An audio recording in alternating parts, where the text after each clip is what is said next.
Olá, eu sou Maurício Ferro, repórter do Poder 360, e hoje estamos aqui com o deputado Coronel Tadeu, PSL de São Paulo.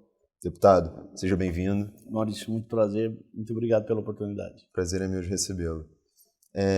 Deputado, a gente vai conversar hoje sobre uma série de assuntos, mas queria começar conversando com o senhor sobre um dos temas que eu acho que está em alta na Câmara, que é a prisão a partir da condenação em segunda instância. Hoje tem inclusive uma reunião, hoje na terça-feira tem uma reunião entre o ministro Sérgio Moro, o presidente do Senado, Davi Alcolumbre, está prevista também a participação do presidente da Câmara, o deputado Rodrigo Maia. Queria perguntar ao senhor qual que é a sua opinião sobre esse assunto e como que estão sendo os trabalhos em relação à proposta de prisão a partir da segunda instância na Câmara.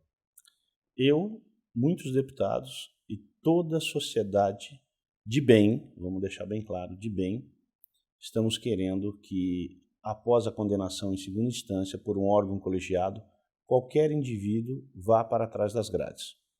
O que aconteceu no Brasil é surreal. Nós temos um código que é de 1940, o Código de Processo Penal de 1941, e até então toda condenação em segunda instância levava o criminoso, o condenado, atrás das grades. Bastou que políticos envolvidos com corrupção, com propinas, fossem condenados para se afrouxar essa regra. É inaceitável que o nosso Poder Judiciário tenha esse tipo de comportamento. Ou seja, até 2009 era cumprido o previsto no Código de Processo Penal. Sujeito condenado em segunda instância ia atrás das grades mesmo. Em 2009 começaram a acontecer as primeiras condenações do escândalo do Mensalão. Zé Dirceu, Roberto Jefferson, Valdemar Costa Neto, e nós tivemos então a primeira vez que políticos envolvidos em escândalos, que era uma operação realmente grande, fossem parar atrás das grades após a condenação em segunda instância. E aí então se afrouxou a regra. Começaram a entender que a condenação em segunda instância não era suficiente para se executar o que está previsto na condenação, que é sentença condenatória transitada em julgado. Em 2016, um outro capítulo dessa novela. O Supremo Tribunal Federal, ele decide que realmente a prisão tem que ser efetivada na segunda instância. Muito bem. Voltamos então ao que era antes de 2009. Mas durou pouco, até que o ex-presidente Lula fosse então condenado em segunda instância e voltasse, e aí então atingisse fatalmente a cabeça do Lula. E aí ele vai para a prisão e novamente se levanta essa questão. E infelizmente essa questão foi julgada a semana passada ou retrasada e o resultado foi perverso para o Poder Judiciário, para todos nós que lutamos realmente por justiça nesse país e para a sociedade em geral. Novamente eu reforço, a sociedade de bem. O tema ganhou muita força, o tema virou explosivo. E aí então se levantou os projetos que haviam dentro da casa, tanto da Câmara como do Senado, falando da prisão em segunda instância. Destaco a PEC 410 do deputado Alex Manente, e essa PEC então entrou em pauta de uma hora para outra. Aí a gente vê que quando o assunto é importante, as coisas andam dentro da casa, o que não deveria ser assim, mas de qualquer forma entrou na Comissão de Constituição e Justiça, houve muita discussão, foi trocado o texto, porque da forma que estava possivelmente não atendesse realmente os propósitos dos deputados, poderia ferir cláusulas pétreas, e então na troca do texto foi aprovado por 50-12, uma vitória esmagadora. E agora nós temos um caminho árduo, mas árduo mesmo, Maurício, para se percorrer, para se aprovar essa prisão em segunda instância, que é tramitar por uma comissão especial e posteriormente em plenário, dependendo inclusive da boa vontade do presidente da casa, para se pautar e conseguir 308 votos. Não é fácil, Maurício. Eu estou há 1 ano apenas naquela Câmara dos Deputados, vejo como é difícil você aprovar pautas tão importantes como essa. E agora a nossa batalha, e não só minha como deputado, mas principalmente do povo, que pressione realmente o seu deputado, porque numas contas ainda não tão corretas, nós estamos aí perto, buscando mais 36 apoios aproximadamente, vamos chutar para 40, para a gente ter uma sobra de deputados comprometidos na aprovação dessa PEC que vai começar a tramitar na comissão especial. Pois é, o senhor comentou que está há pouco tempo na Câmara. Uma outra pergunta que eu queria fazer para o senhor era justamente essa. Qual que está sendo a impressão do senhor em primeiro mandato sobre a Câmara, sobre as articulações da casa? O que o senhor acha? O que o senhor está vendo? Elas são difíceis em alguns temas e extremamente fáceis em outros. Tem determinadas pautas que elas acabam sendo um consenso entre todos os deputados, entre os líderes, e esses líderes repassam para os seus parlamentares, que é assim que funciona.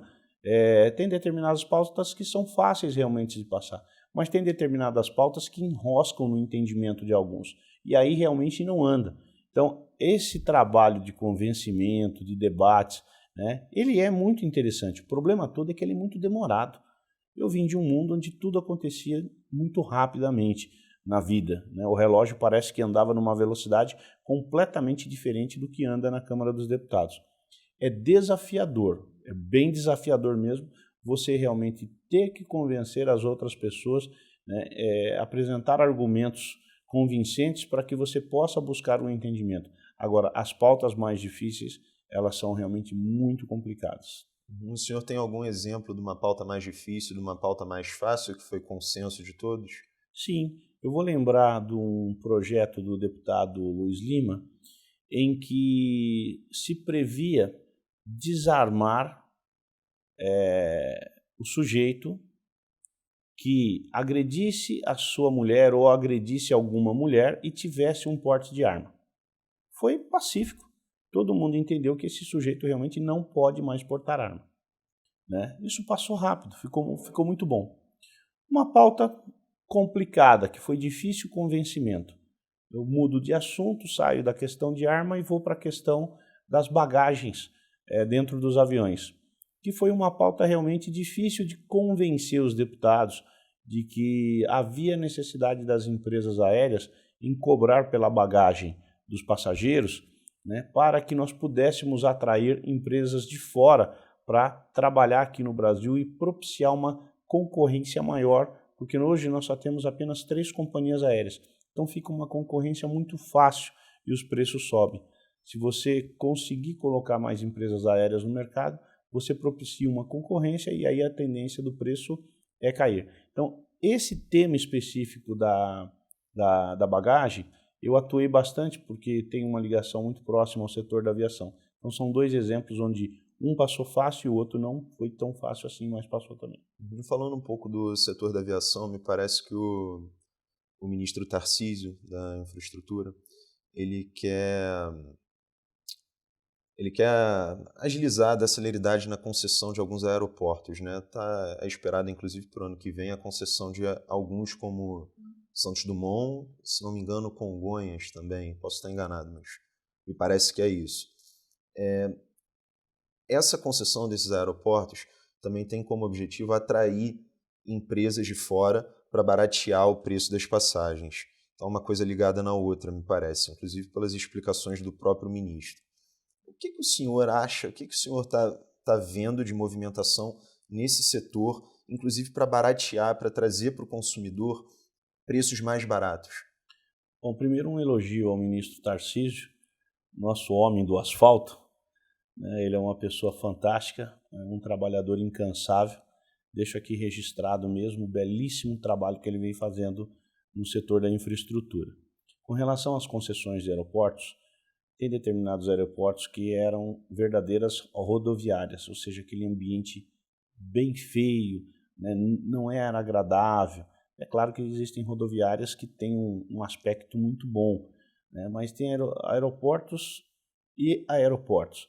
O aeroporto de Florianópolis era um que estava bastante degradado e após a concessão ganhou uma roupagem nova, uma maquiagem nova. Então é um ambiente muito bom, é dinheiro da iniciativa privada, que gerou emprego, muito emprego por sinal, e está lá um belíssimo aeroporto. Quem pousa em Florianópolis acaba percebendo o quanto melhorou o aeroporto daquela cidade.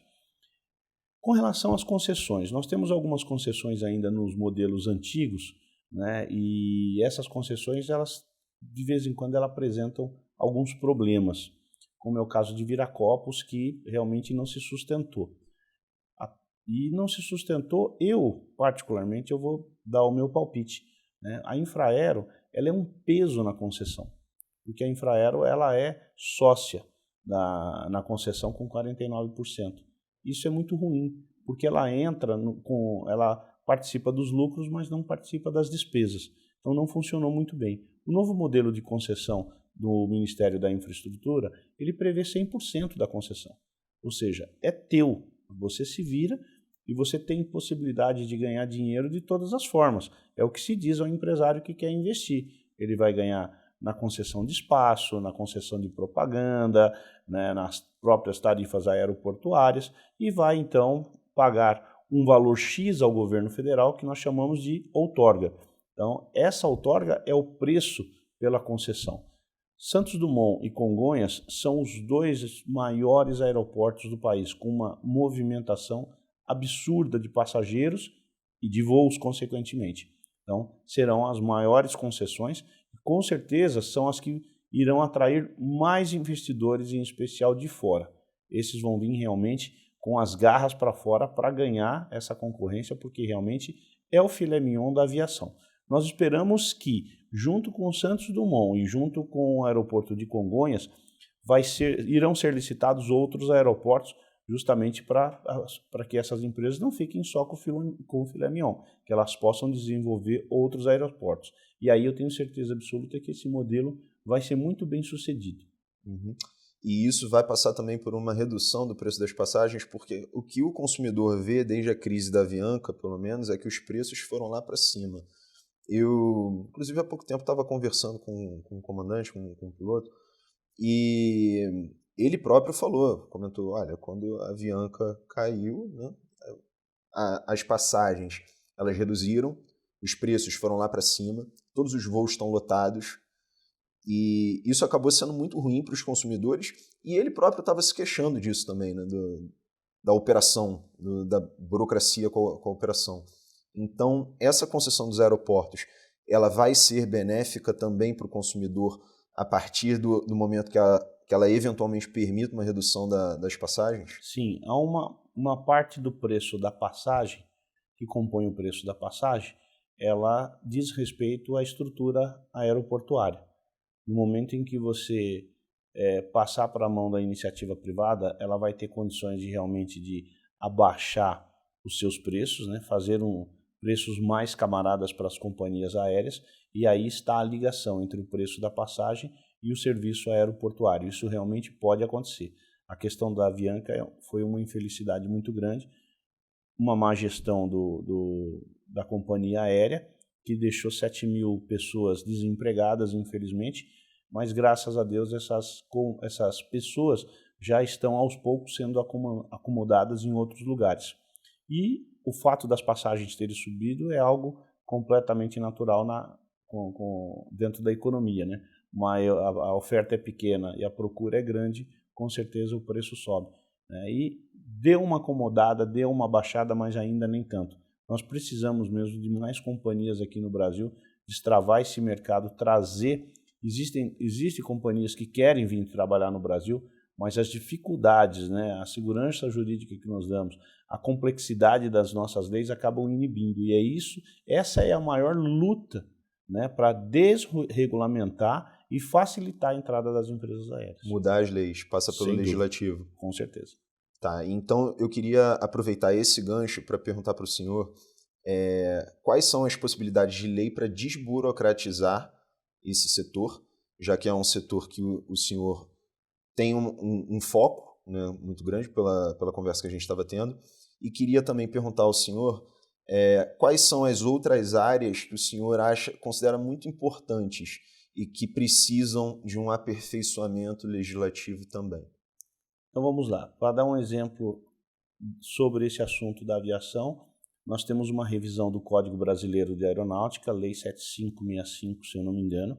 Ela está em trâmite no Senado, né, e passa por algumas alterações. Alguns pontos que estão sendo mexidos nessa lei vão facilitar as relações entre as empresas e os órgãos que regulam a aviação brasileira. Um outro exemplo é a questão das regras trabalhistas, né, que ainda elas são mais ou menos perversas, né? Por exemplo, é a questão de judicialização, não trabalhista, desculpa, questões civis. Judicialização. As empresas hoje sofrem muito com a judicialização dos passageiros. Vou dar um exemplo para você. O voo atrasou 15 minutos por problemas de meteorologia, ou o voo foi cancelado por problemas de meteorologia. O passageiro ele entra na justiça, só que a companhia não tem culpa. Inclusive, o próprio contrato que é estabelecido entre o passageiro e a companhia aérea prevê essa possibilidade, né, de o voo ser cancelado em função do mau tempo, né, justamente atendendo a questão da segurança, que é primordial. Só que o passageiro ele entra com uma ação na justiça porque ele foi prejudicado. Tinha que ter o voo a qualquer custo. Mas como? Não dá para decolar, o aeroporto está fechado. O avião não manda no aeroporto. O aeroporto diz: você não entra e você não sai, né? E aí, só que nessa judicialização, nessa briga, quem arca é a empresa. Porque ela vai a juízo, já gasta com advogado e fica à mercê da decisão de um juiz de pagar ou não, de reembolsar ou de indenizar ou não. Então, esse é um problema que mata realmente a aviação brasileira e a gente precisa cuidar disso. Mas a empresa raramente acaba sendo punida num caso como esse, em que não, o aeroporto é fechado. Não, ao contrário. Ela é punida, mas só o fato de acontecer a demanda judicial, um advogado hoje, pela tabela da OAB, se não me falha a memória, né, o valor mínimo que ele pode cobrar para fazer um atendimento desse é R$ 2.500. De repente era uma passagem de 300. Sem dúvida alguma, mas o percentual de pessoas, de passageiros que entram na justiça contra a empresa por um caso como esse é um percentual mínimo e pesa muito mais no bolso do consumidor. Maurício, eu garanto para você que não é mínimo, ele é grande e pesa. Às vezes a gente não tem conhecimento.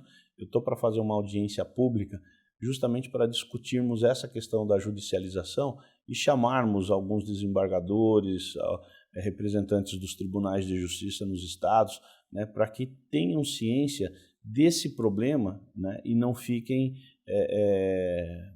assim, no jargão que a gente usa, né, achando pelo em ovo, né? Só de você citar a empresa aérea e ela gastar com advogado, só aí você já conseguiu um problema a mais para a companhia aérea. O senhor tem algum número para... Não, ainda não. Estimativa? Não, eu não vou chutar, eu apenas conversando com alguns representantes das companhias, eles me passaram essa demanda e me pediram essa ajuda, e eles falaram: isso complica muito no Brasil. O Brasil hoje, ele detém o dobro de ações judiciais do mundo inteiro. Então o número realmente ele é grande. Entendi. E outras áreas que o senhor considera também uma prioridade para passar por alguma mudança legislativa, algum aprimoramento? Olha, a questão de... Quando você fala em desburocratização, eu vejo ainda... É uma visão minha, né? A questão das agências que nós temos do governo que regulam todos os mercados, mineração, setor elétrico, a própria aviação civil através da ANAC, você tem a ANA, né, Agência Nacional de Águas. Então, existe uma burocracia muito grande que essas agências elas impõem aos setores.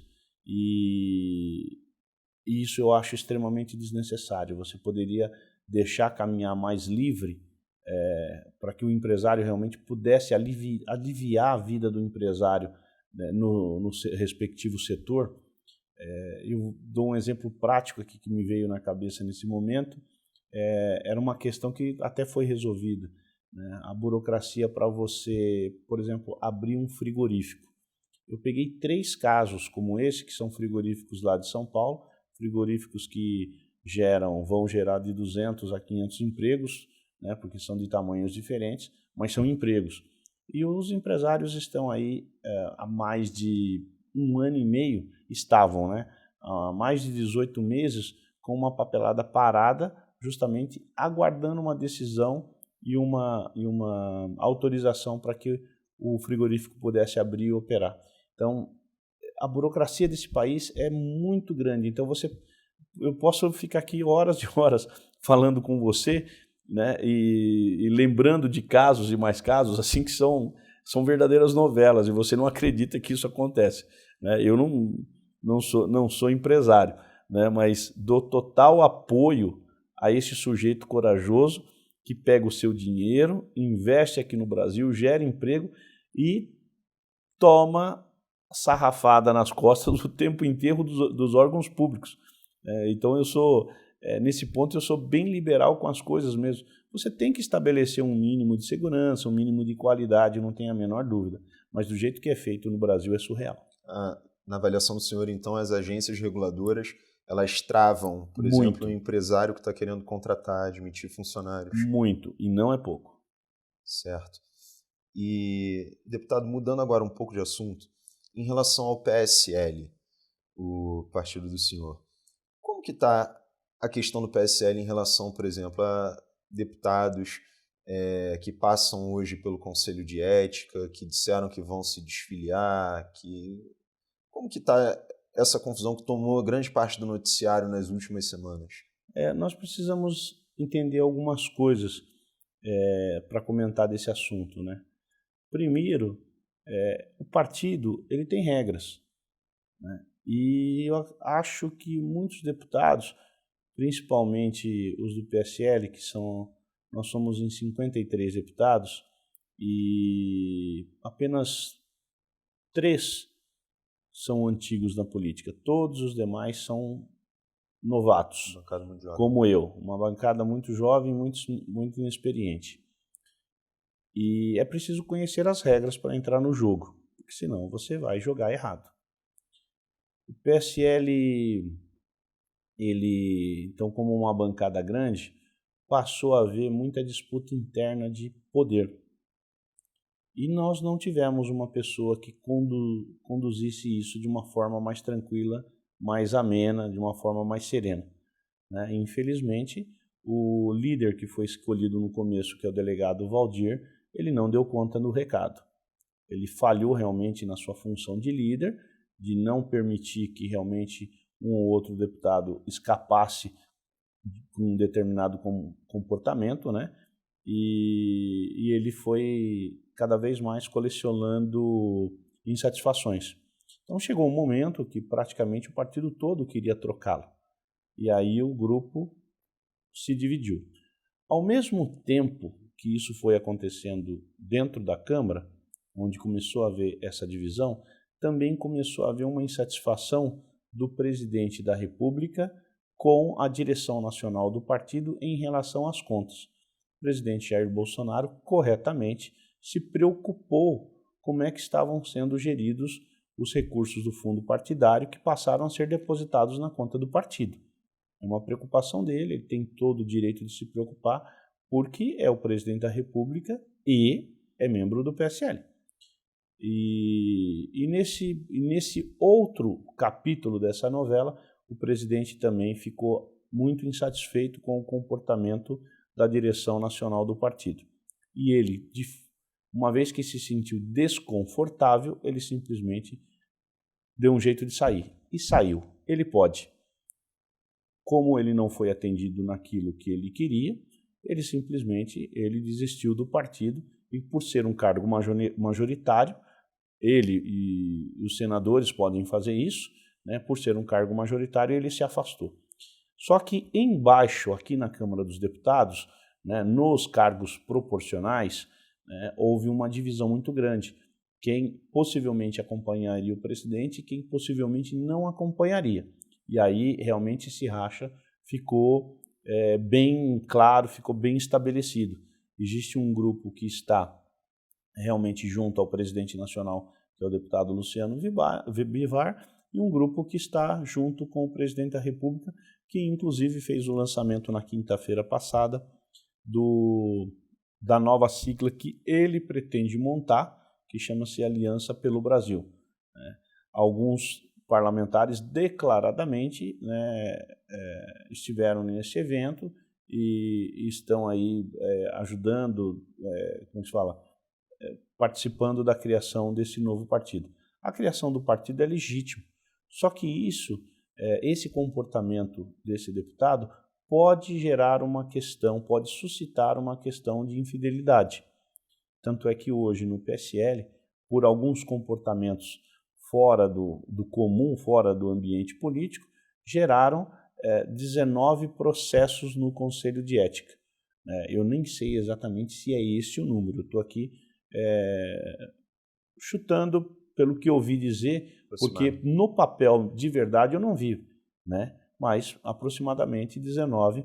Então nós temos, vamos supor que esses 19 sejam verdadeiros, né? Então nós temos hoje 19 parlamentares do PSL que estão respondendo alguma questão no Conselho de Ética do partido. Certo. E, deputado, o senhor mencionou a divisão no PSL do grupo ligado ao presidente Jair Bolsonaro, um grupo ligado ao presidente nacional da sigla, deputado Luciano Bivar. De qual lado o senhor está? Aí é que está. Essa é uma outra confusão que eu faço questão de deixar bem claro. Eu estou do lado do presidente, sempre. Presidente Jair Bolsonaro. Do presidente Jair Bolsonaro, sem dúvida nenhuma. Entretanto, eu não posso estar em nenhum momento também longe do meu presidente nacional, do partido, que é o Luciano Bivar. Né? Seria uma incoerência muito grande. Né? Eu estaria demonstrando a minha total infidelidade ao partido, né? E eu não posso fazer isso. Né? Então, eu estou realmente ao lado do presidente. Aliás, eu vou fazer até uma correção, Maurício, que isso é uma confusão muito grande na cabeça das pessoas. Nenhum deputado do PSL é contra o presidente da República. Nenhum. Todos os 53 foram eleitos, né, apoiando as pautas do presidente Jair Bolsonaro. Melhor que isso, todos eles votaram quase que 100% as pautas do governo. O número que foi divulgado é 98, e eu imagino que tem aí uma quebra nesse número, justamente porque algumas pautas o próprio governo liberou cada deputado de votar. Olha, essa questão para mim você decide da forma que for mais conveniente para você. Então aí é onde, nesses 2%, é que o PSL, um ou outro deputado praticamente votou por conveniência própria e não por conveniência do partido ou do governo, e por isso que não deu 100%, mas é a bancada mais fiel. Então, se veiculou muito na mídia essa questão dos deputados serem traidores. Nenhum é traidor, absolutamente nenhum.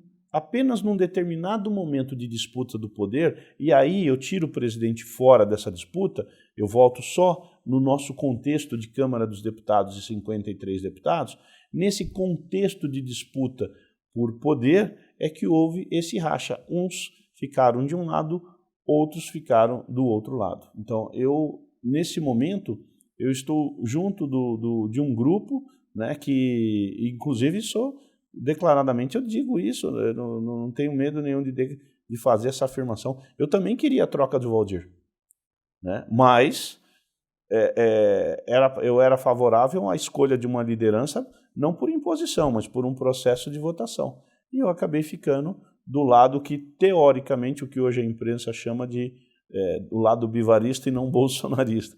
Mas, na verdade, eu estou no partido ali, e junto com o presidente Bolsonaro também, votando com ele o tempo inteiro. Com a criação da Aliança pelo Brasil, o senhor pretende trocar de partido? Olha, tudo vai depender do tempo, né? Que esse partido vai ser criado. Não é fácil criar partido, nós temos aí uma fila. Eu vou dizer para você que sim, né? Mas fica difícil você também fazer uma afirmação dessa, é muito delicado você dizer... me interessa estar ao lado do presidente Jair Bolsonaro, porque eu cheguei aqui realmente caminhando ao lado dele, né, expondo a foto dele o tempo todo. É uma pessoa honesta, uma pessoa muito, muito simples e tem uma pauta realmente que se encaixa muito com o meu perfil de vida, com a minha trajetória na Polícia Militar, na aviação. Não, se eu puder estar ao lado do presidente, não há problema nenhum, vou estar. E para encerrar esse assunto de PSL, o senhor mencionou que o presidente estava certo nas demandas dele por mais transparência no PSL, por saber das contas do partido. Na avaliação do senhor, falta realmente transparência no PSL, como o presidente Jair Bolsonaro já falou? Não. Possivelmente esse processo tenha demorado um pouco e isso irritou o presidente. Então, temos que ser bem claros, o PSL disponibilizou toda a prestação de contas, inclusive a própria imprensa pode checar item por item, está lá no site oficial do PSL, que é psl.org, e todos aqueles que quiserem suscitar alguma dúvida vão lá, esclareçam. Se tiver alguma dúvida, vai até a executiva, peticiona, pede informações, porque hoje está muito claro. Então, mas acredito eu que isso possa ter vindo um pouco tarde demais. Tá certo. E, deputado, agora falando O senhor mencionou agora há pouco que vem da Polícia Militar, e aí eu queria aproveitar esse gancho para tratar com o senhor de uma pergunta que eu não poderia deixar de fazer. Sem dúvida. Que é sobre a quebra da placa na semana Exato. passada, exatamente. Exato. O senhor se arrepende de ter quebrado a placa? O que passou na cabeça do senhor para quebrar? Quais foram as razões, os motivos? Não me arrependo. E vou te explicar por quê. Aquela charge, ela é uma ofensa. Eu peço a cada um dos cidadãos que estejam vendo essa entrevista nesse momento e analisem a figura que foi colocada. E o contexto é pior ainda. A situação é dantesca, Maurício. Você está numa exposição sobre o racismo, praticando o racismo, só que dessa vez contra os policiais militares. Exposição maravilhosa. Então eu vi aquela exposição e num determinado momento vi aquela figura, achei aquilo inacreditável. Procurei pelo responsável da exposição naquele momento, não achei o responsável, não encontrei o responsável. Aí fiz a retirada do cartaz da parede. Num primeiro momento eu retirei o cartaz e aí veio uma pessoa aos berros, ofendendo, e não sei quem era a pessoa, né? E numa discussão ali eu fui desafiado em algum momento e eu simplesmente disse, eu falei assim, então tudo bem, você quer voltar esse cartaz, você vai voltar agora, você vai voltar esse cartaz quebrado. E realmente eu quebrei o cartaz, que era extremamente ofensivo aos policiais do Brasil. Eu digo aos policiais porque é muito claro a cena.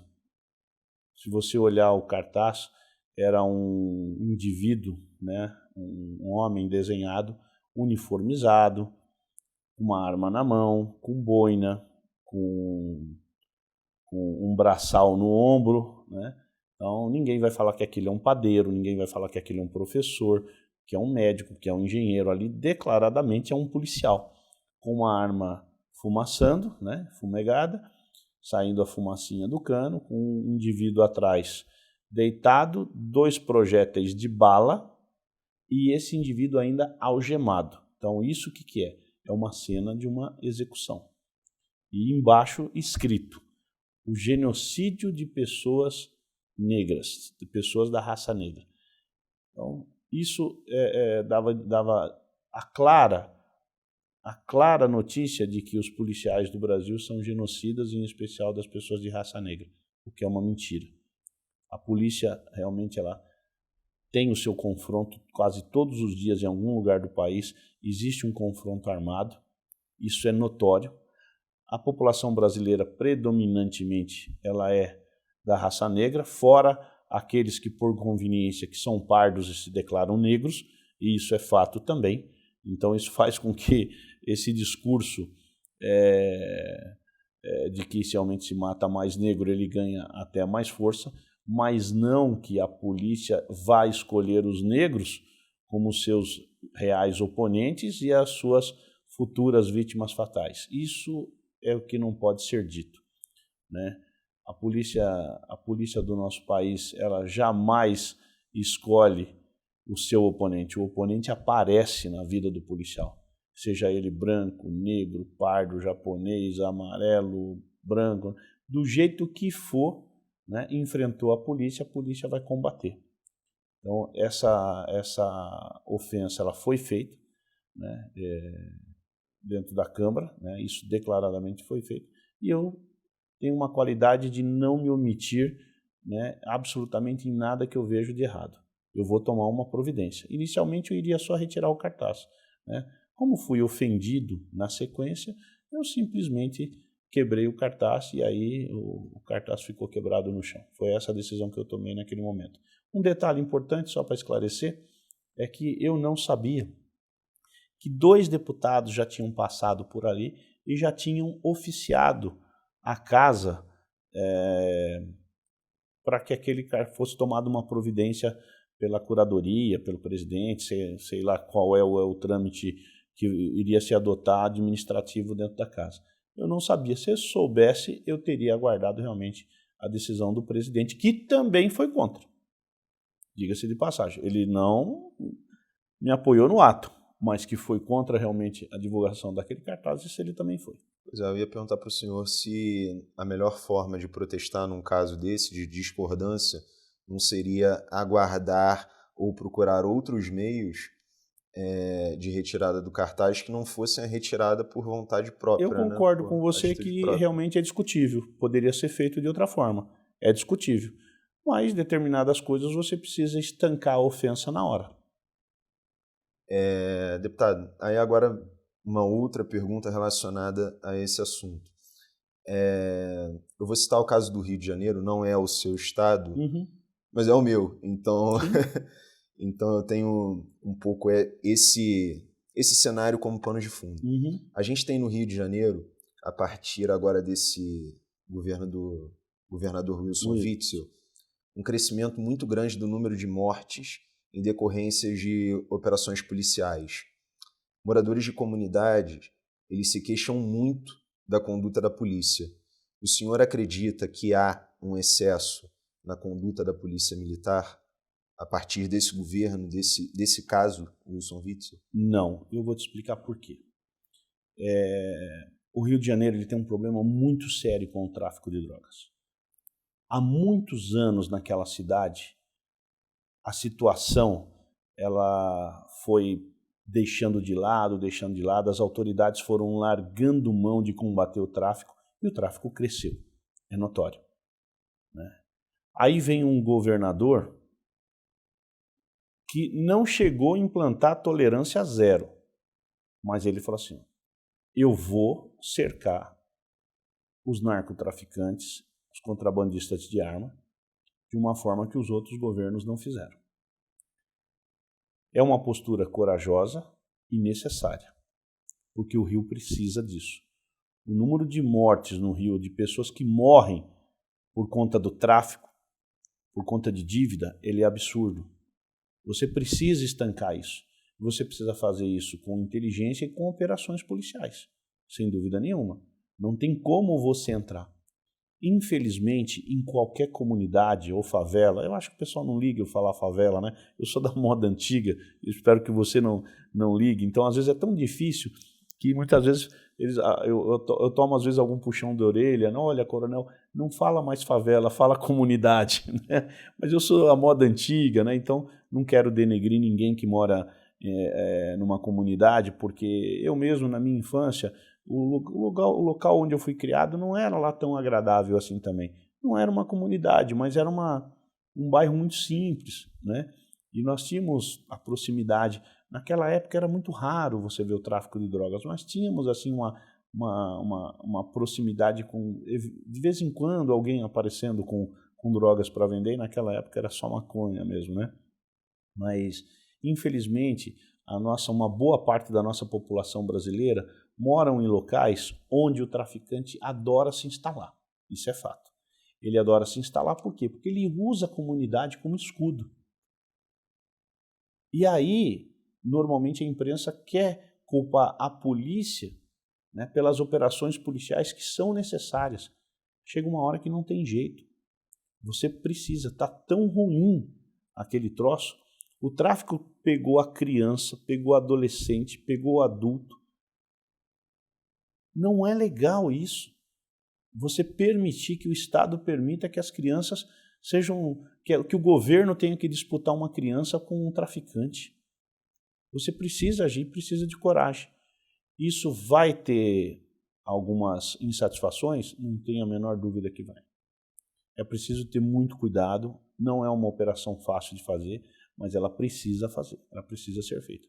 Em São Paulo, você já tem uma realidade um pouco diferente. Eu vou dizer para você assim, Maurício, lá o vagabundo, o traficante, ele não desafia a polícia.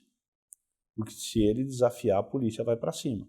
De vez em quando, nós temos alguns problemas também em alguma comunidade em São Paulo, como, por exemplo, recentemente nós tivemos lá em Paraisópolis, que deu uma reviravolta dentro da comunidade lá, né, e os bandidos vieram para cima da polícia, nós perdemos um sargento Ruas.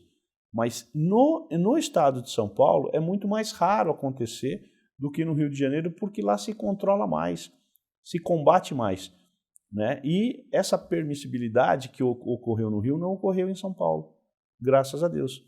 Mas todos nós sabemos que qualquer comunidade nós temos 95% de pessoas boas, pessoas honestas, pessoas trabalhadoras e 5% que infernizam a vida de todo mundo. Concluindo o assunto da política lá no Rio de Janeiro, no caso específico do Rio de Janeiro, o senhor mencionou que a política lá ela pode gerar algumas insatisfações. Além de insatisfações, ela tem gerado também mortes, como o caso, por exemplo, da menina Ágata, de 8 ou 9 anos, não me recordo agora, mas que acabou morrendo, vítima de uma bala perdida nas costas. E além da menina Ágata, muitas outras pessoas inocentes elas estão morrendo, porque o governador ele implementou uma política de atirar, né, nas pessoas, né, de execução, que ele mesmo admitiu isso no início do ano, no início do mandato, e que carece de números, né, o famoso tiro na cabecinha, que ele citou durante a campanha, e que ele confirmou que isso era de fato uma política que já estava em andamento, mas sem apresentar números. Além disso, tem um helicóptero que atira também nas pessoas, que ficou apelidado de Caveirão Voador. E fazendo um paralelo com o que o senhor mencionou, sobre operações serem necessárias e com inteligência. Me parece que é a inteligência que vai salvar a vida dessas pessoas. É uma operação com poucos tiros, mas efetiva. E que é possível, já tem casos também. Não parece ao senhor também que algumas políticas, como o helicóptero que atira e que deixa uma comunidade inteira refém, ou que execuções de tiro na cabecinha, não parece que essas formas de agir, de combater o tráfico de drogas, são equivocadas e que a solução passa pela inteligência policial? Bom, primeiro que não é equivocada.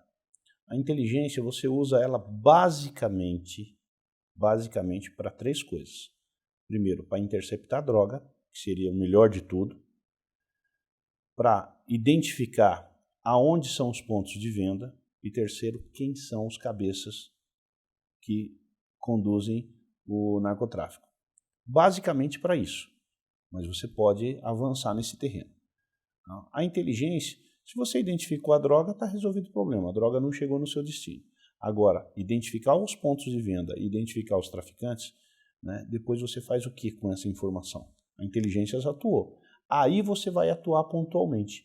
No momento em que você vai atuar pontualmente, você já fechou o círculo de risco.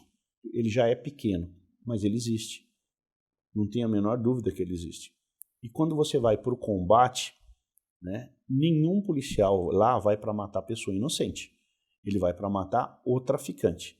O problema é que o próprio traficante usa a sociedade como escudo. Então o bandido não é a polícia. O bandido, nós já temos ele. Né? E aí você realmente precisa, por isso que eu falo para você que é muito cuidadoso. Você precisa realmente ter muita percepção do perigo que você está e do perigo que você está colocando à sociedade. Mas a polícia ela precisa agir. E às vezes os acidentes acontecem, como é o caso da menina Ágata. Uma fatalidade, uma pena ter acontecido isso realmente, né? A gente sabe que é lamentável, mas em nenhum momento, né, se o policial que eventualmente ele acertou nessa menina, ele queria acertar nela. Realmente ela pagou o preço de uma guerra entre a polícia e o crime organizado que nós temos nesse país, né? Então, e nós precisamos dar conta disso, né? Acabar com essa guerra vencendo o traficante e não sendo derrotado, né? E colocar a sociedade num plano de segurança aceitável. A pergunta central é, nesse ponto, como poupar vidas? Como ser efetivo e poupar vidas? Treinamento. Muito treinamento.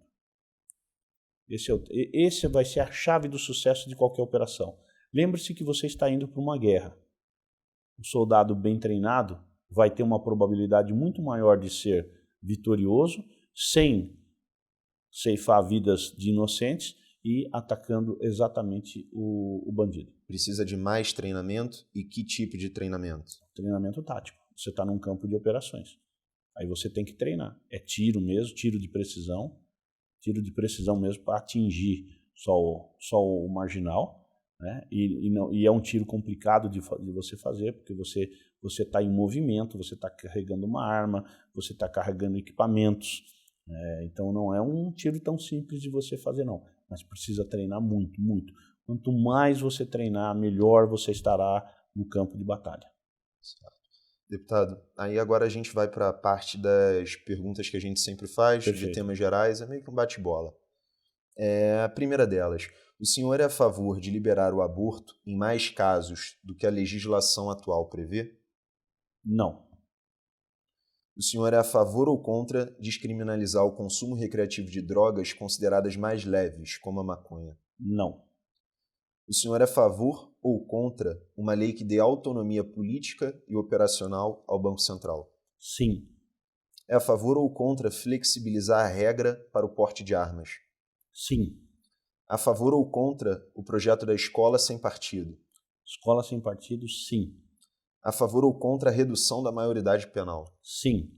A favor da redução do número de deputados no Congresso Nacional? Sim. Esse tem que falar sim 2 vezes. É a favor ou contra o sistema de capitalização? Eu sou a favor. É a favor ou contra que igrejas tenham imunidade tributária? Não. E a pergunta final. O Poder 360 ele completa 5 anos no ano que vem, em 2020. Ele é um veículo de comunicação que pratica jornalismo profissional de maneira independente do ponto de vista editorial e financeiro. Qual que é a importância de veículos assim, nativos digitais, para o jornalismo no Brasil? O maior crédito que eu dou para empresas de comunicação como o Poder 360 é a imparcialidade que vocês praticam. Então eu sou, além de ser um amante desse tipo de empresa de comunicação, eu sou um incentivador e sou um apoiador.